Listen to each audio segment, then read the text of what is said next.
Leitura do Evangelho de Jesus, escrito por Marcos na versão A Mensagem. Bem-vindos ao canal! Aqui estamos lendo juntos a Bíblia na versão A Mensagem. Lemos um capítulo por vídeo, assim você pode repetir o vídeo e fixar bem a mensagem do capítulo. Deixe o seu like aqui no vídeo para que ele alcance mais e mais pessoas. Se inscreva no canal e ative as notificações para você não perder o vídeo de cada capítulo da Bíblia na versão A Mensagem. Vamos lá para a nossa leitura? Marcos capítulo 14. Ungindo a cabeça. Dali a 2 dias começaria a festa da Páscoa com 8 dias de duração e a festa dos pães sem fermento. Os principais sacerdotes e líderes religiosos estavam procurando um modo de prender Jesus e matá-lo. Eles concordaram em que não deveriam fazer isso durante a semana da Páscoa. Não queremos iniciar uma guerra, disseram. Jesus estava em Betânia como convidado de Simão, o leproso. Enquanto jantavam, uma mulher apareceu com um frasco de perfume muito caro. Abrindo o frasco, ela derramou o perfume sobre a cabeça de Jesus. Alguns convidados ficaram indignados. Que desperdício! Esse perfume poderia ser vendido pelo valor do salário de 1 ano e o dinheiro distribuído entre os pobres. Eles fuzilavam a mulher com os olhos. Jesus, porém, disse: deixem-na em paz, porque vocês a incomodam? Ela acaba de fazer algo tão maravilhoso para mim. Os pobres estarão sempre aí, todos os dias, mas eu não. Sempre que quiserem, poderão fazer algo por eles, mas não para mim. Ela fez o que pôde quando pôde, ungiu meu corpo para o sepultamento. Tenham certeza de uma coisa: em qualquer lugar do mundo em que a mensagem for pregada, o que ela fez aqui será lembrado e admirado. Então Judas Iscariotes, um dos 12, procurou o sacerdote principal determinado a trair Jesus. Eles mal podiam acreditar no que ouviam e lhe prometeram uma boa recompensa. Ele ficou apenas esperando o momento certo de entregá-lo. O traidor do Filho do Homem. No primeiro dia da festa dos pães sem fermento, dia de preparar o sacrifício da Páscoa, os discípulos perguntaram a Jesus: onde queres que preparemos a ceia da Páscoa? Ele orientou 2 dos discípulos: vão para a cidade, um homem com um jarro de água encontrará vocês. Sigam-no, perguntem ao proprietário da casa em que ele entrar. O mestre quer saber em qual aposento ele poderá comer a ceia da Páscoa com seus discípulos. O homem mostrará a vocês uma sala no 2º andar, espaçosa, limpa e arrumada. Façam ali os preparativos. Os discípulos foram para a cidade e tudo aconteceu como ele lhes dissera. Eles prepararam ali a refeição pascal. Depois do pôr do sol, ele chegou com os 12. Quando estavam à mesa, Jesus disse: tenho algo difícil, mas importante a dizer. Um de vocês me trairá, alguém que neste momento come comigo. Chocados, começaram a dizer um após o outro: eu não.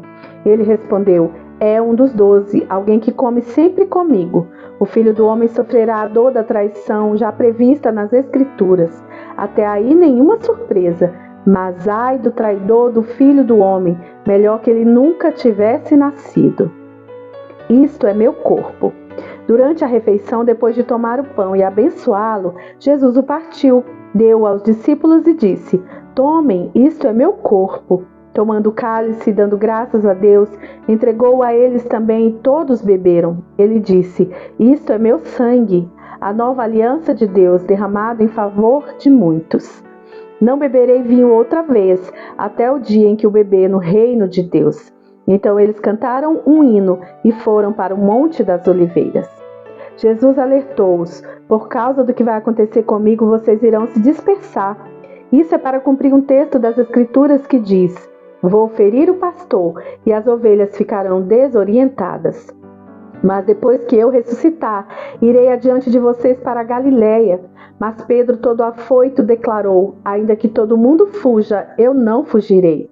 Jesus respondeu: não tenha tanta certeza. Ainda esta noite, antes que o galo cante 2 vezes, você vai me negar 3 vezes.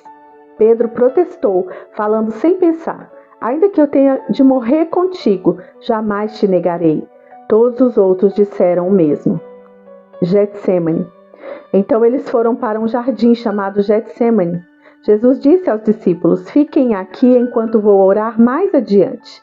Levando consigo Pedro, Tiago e João, ele mergulhou em grande agonia e declarou: a tristeza que sinto é uma tristeza de morte. Fiquem aqui e vigiem comigo. Indo um pouco mais adiante, prostrou-se no chão e orou: Paizinho, Pai, tu podes me livrar. Afasta este cálice de mim. Mas, por favor, não seja o que eu quero, mas sim o que tu queres. Quando voltou aos discípulos, encontrou os 3 dormindo e disse a Pedro: Simão, você veio para dormir? Não pode aguentar nem uma hora? Fiquem atentos, orem sempre para que não caiam em tentação, antes mesmo de perceber o perigo. Uma parte de você está disposta a fazer qualquer coisa por Deus, mas a outra parte simplesmente não reage. Depois disso, voltou ao seu lugar e fez a mesma oração. Retornando mais uma vez, ele os encontrou dormindo. Eles simplesmente não conseguiam manter os olhos abertos e não tinham nem como se desculpar. Ele voltou pela 3ª vez e disse: Vocês vão dormir a noite toda? Minha hora chegou. O Filho do Homem está prestes a ser traído e entregue nas mãos dos pecadores. Levantem-se, vamos, o traidor chegou. Um bando de maus elementos. Ele mal acabou de falar e Judas, do grupo dos 12, apareceu acompanhado por um bando de maus elementos enviados pelos principais sacerdotes, líderes religiosos e demais líderes. Eles traziam espadas e paus. O traidor havia combinado um sinal com eles: aquele a quem eu beijar é o procurado. Prendam-no, não o deixem fugir. Ele foi direto a Jesus e o beijou, dizendo: Mestre. Os homens então o prenderam com muita brutalidade, mas um dos que estavam com Jesus desembainhou a espada e atacou o servo do sacerdote principal, cortando-lhe a orelha. Mas Jesus reagiu: O que é isto? Vieram me buscar com espadas e paus como se eu fosse um bandido perigoso?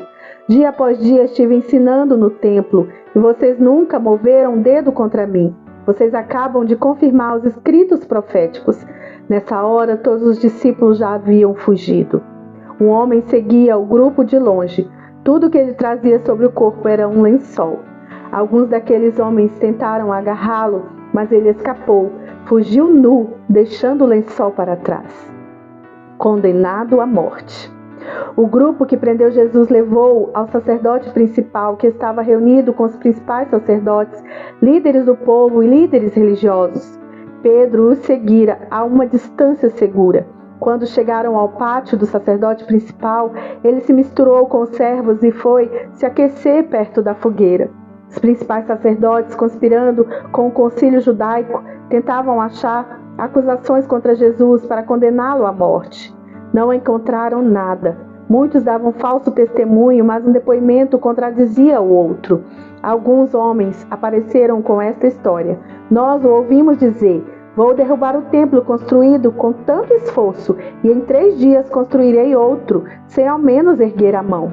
Mesmo assim, não havia plena concordância entre os relatos.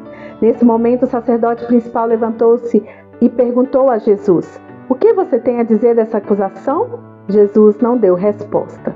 O sacerdote principal insistiu, mudando a pergunta: Você é o Messias, o Filho do Deus bendito? Jesus foi direto: Sim, eu sou, e você mesmo verá. O Filho do Homem assentado à direita do Todo-Poderoso, vindo nas nuvens do céu. Nessa hora, o sacerdote principal perdeu a compostura. Rasgando a própria roupa, gritou: Ouviram isso? Acham que precisamos de mais testemunhas? Vocês testemunharam a blasfêmia. Vão deixar que isso fique assim? Por unanimidade, eles o condenaram e foi sentença de morte. Alguns começaram a cuspir nele, vendaram-lhe os olhos e batiam nele, provocando: Quem bateu em você? Profetize! Os guardas levaram-no dali, sem interromper o espancamento. Pedro nega Jesus. Enquanto isso, Pedro estava no pátio. E aconteceu que uma das empregadas do sacerdote principal, vendo Pedro se aquecer ali, olhou para ele e disse: Você estava com Jesus, o Nazareno. Mas ele negou: Não sei do que você está falando. Quando ele passou pelo pórtico, um galo cantou. A moça apontava para ele e dizia aos que estavam por ali: Ele é um deles, tenho certeza. E Pedro negou mais uma vez. Pouco depois as pessoas ali começaram a insistir. Você tem de ser um deles, está na cara que você é Galileu. Então Pedro ficou muito nervoso e jurou: nunca vi esse homem de quem vocês estão falando. Na mesma hora o galo cantou pela segunda vez. Pedro lembrou-se do que Jesus dissera: antes que o galo cante 2 vezes, você vai me negar 3 vezes. Sem se conter, desabou a chorar. Espero que você tenha sido edificado com a leitura deste capítulo. Se você ainda não curtiu o vídeo, deixe aqui o seu like para que mais e mais pessoas sejam alcançadas pela palavra de Deus. Se inscreve no canal e ativa as notificações para você não perder nenhum vídeo com a leitura de cada capítulo da Bíblia na versão A Mensagem. Que Deus abençoe você e sua família e até o próximo vídeo.